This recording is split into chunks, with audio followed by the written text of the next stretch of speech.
India അഭയം നൽകിയ ഇറാന്റെ നാവികസേനാ കപ്പൽ കൊച്ചിയിൽ തുടരുകയാണ്. കപ്പലിലെ 183 ഇറാൻ നാവികർ കൊച്ചിയിലെ നാവികസേനാ കേന്ദ്രത്തിൽ കഴിയുകയാണ്.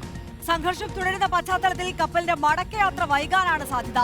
ഈ മാസം 4-നാണ് ഇറാന്റെ IRIS ലാവൻ എന്ന കപ്പൽ കൊച്ചിയിലെത്തിയത്. ആദിൽ പാലോടുണ്ട് കൂടുതൽ വിവരങ്ങളുമായി. Adil, good morning. ഇപ്പോൾ സൂചിപ്പിച്ചതുപോലെ തന്നെ എന്തായാലും ഈ സംഘർഷം തുടരുന്ന പശ്ചാത്തലത്തിൽ മടക്കയാത്ര വൈകും എന്നുള്ള കാര്യത്തിൽ ഉറപ്പായി കഴിഞ്ഞിരിക്കുന്നു. എന്തായാലും ഈ കപ്പൽ നങ്കൂരമിട്ടിരിക്കുന്ന മേഖലയിൽ സുരക്ഷയും നിയന്ത്രണങ്ങളും ഒക്കെ ശക്തമാക്കിയിരിക്കുകയാണല്ലേ?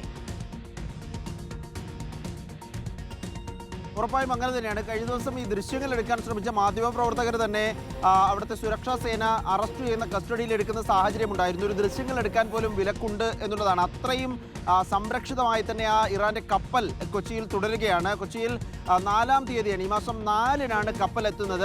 28-ാം തീയതി വിശാഖപട്ടണത്ത് നിന്ന് തിരികെ പോകുന്നതിനിടെ സാങ്കേതിക പ്രശ്നം ചൂണ്ടിക്കാട്ടി കൊച്ചിയിൽ അടുപ്പിക്കാനുള്ള അനുമതി തേടുന്നു. 1-ാം തീയതി അനുമതി കൊടുക്കുന്നു. 4-ാം തീയതി IRIS ലവാൻ എന്ന കപ്പൽ, ഇറാൻ കപ്പൽ, നാവികസേനാ കപ്പൽ കൊച്ചിയിലേക്ക് അടുപ്പിക്കുന്നു എന്നുള്ളതാണ്. ഏതായാലും പിന്നീടാണ് വിവരം ഔദ്യോഗിക വൃത്തങ്ങൾ തന്നെ പുറത്തുവിട്ടത്.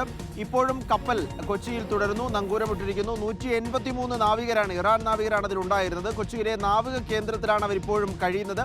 ഈ പറഞ്ഞതുപോലെ സംഘർഷം തുടരുന്ന പശ്ചാത്തലത്തിൽ മടക്ക യാത്ര ഇനിയും വൈകാനുള്ള സാധ്യത കാണുകയാണ്.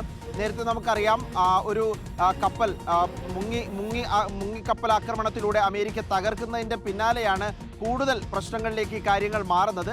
വിശാഖപട്ടണത്ത് നിന്നും മടങ്ങിയ ആദ്യത്തെ കപ്പലാണ് ആക്രമിക്കപ്പെട്ടത്. 2-ാമത്തെ കപ്പൽ ശ്രീലങ്കയിലും 3-ാമത്തെ കപ്പലാണിപ്പോൾ ഇന്ത്യ അഭയം നൽകിയിരിക്കുന്നത്. അത് കുറച്ചു കാലം കൂടി ഈ അനിശ്ചിതാവസ്ഥയിൽ തുടരാനുള്ള സാധ്യത തന്നെയാണ് കാണുന്നത്.